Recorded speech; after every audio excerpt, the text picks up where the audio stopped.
दोस्तों, आज हम मोहम्मद बिन कासिम की संपूर्ण और विस्तृत जीके गाथा, एक ऐतिहासिक और ज्ञानवर्धक शैली में, जिसमें हर महत्वपूर्ण बिंदु को शामिल किया गया है। यह कहानी 8वीं सदी की एक ऐतिहासिक विजय गाथा है, जिसने भारतीय उपमहाद्वीप के इतिहास की दिशा बदल दी। 7वीं शताब्दी के उत्तरार्ध में भारत में विशेषकर सिंध प्रांत और अरब देशों के बीच व्यापारिक संबंध प्राचीन काल से थे, और अरब व्यापारी अक्सर देबुल, अब कराची के बंदरगाह से व्यापार करते थे। अरबों का समुद्री व्यापार भारतीय तटों पर निर्भर था। एक बार अरब व्यापारी का एक जहाज था, जिसमें कुछ मुस्लिम स्त्रियां और बच्चे थे। उसे सिंध के समुद्री डाकुओं ने लूट लिया। यह घटना खलीफा के अधीनस्थ हज्जाज बिन यूसुफ को बहुत अपमानजनक लगी। उन्होंने राजा दाहिर, जो सिंध के ब्राह्मण राजा थे, इससे शिकायत की। लेकिन राजा दाहिर ने जवाब में कहा कि वह इन समुद्री डाकुओं को नियंत्रित नहीं करता है। इस घटना को हज्जाज ने इसे युद्ध का कारण बनाया और मोहम्मद बिन कासिम को सिंध पर आक्रमण का आदेश दिया। कासिम का पूरा नाम मोहम्मद बिन कासिम अल साकफी था। उसका जन्म 695 ईस्वी में अरब देश में हुआ था। यह हज्जाज बिन यूसुफ का भांजा था। जब कासिम भारत आया तब उसकी उम्र मात्र 17 वर्ष थी।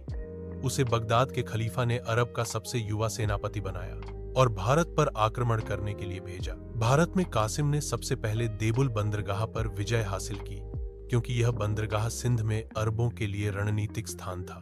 किले की दीवारें बहुत मजबूत थीं। मोहम्मद बिन कासिम ने विशाल मंगल तोप से हमला किया और मंदिर की दीवार को तोड़कर किला जीता गया था। इसके बाद उसने 712 ईस्वी में राजा दाहिर से युद्ध लड़ा। यह कासिम का अंतिम युद्ध था। इतिहास में यह युद्ध अरोड़ के युद्ध के नाम से प्रसिद्ध है। इस युद्ध में राजा दाहिर अपनी सेना और हाथियों के साथ वीरता से लड़े, लेकिन मोहम्मद बिन कासिम की रणनीति और सैन्य क्षमता भारी पड़ी। राजा दाहिर युद्ध में मारा गया। दाहिर की पत्नियों और 2 पुत्रियों सूर्य देवी एवं परमल देवी को बंदी बना लिया गया। मोहम्मद बिन कासिम ने सिंध में कुछ ऐसी नीतियां अपनाई जो उस समय के हिसाब से उदार थीं। जैसे हिंदू व बौद्धों को पूजा की स्वतंत्रता दी गई, उनसे केवल जजिया कर लिया गया। बाकी धार्मिक गतिविधियां चलती रहीं। स्थानीय हिंदू प्रशासकों को पद पर बनाए रखा गया ताकि प्रशासन सहजता से चलता रहे। भारत आने वाला पहला मुस्लिम आक्रमणकारी कासिम था। भारत पर पहला मुस्लिम आक्रमणकारी तुर्की था। मोहम्मद बिन कासिम भारत में इस्लाम का पहला राजनीतिक प्रतिनिधि था। उसने भारत में सर्वप्रथम मस्जिद का निर्माण सिंध में कराया था।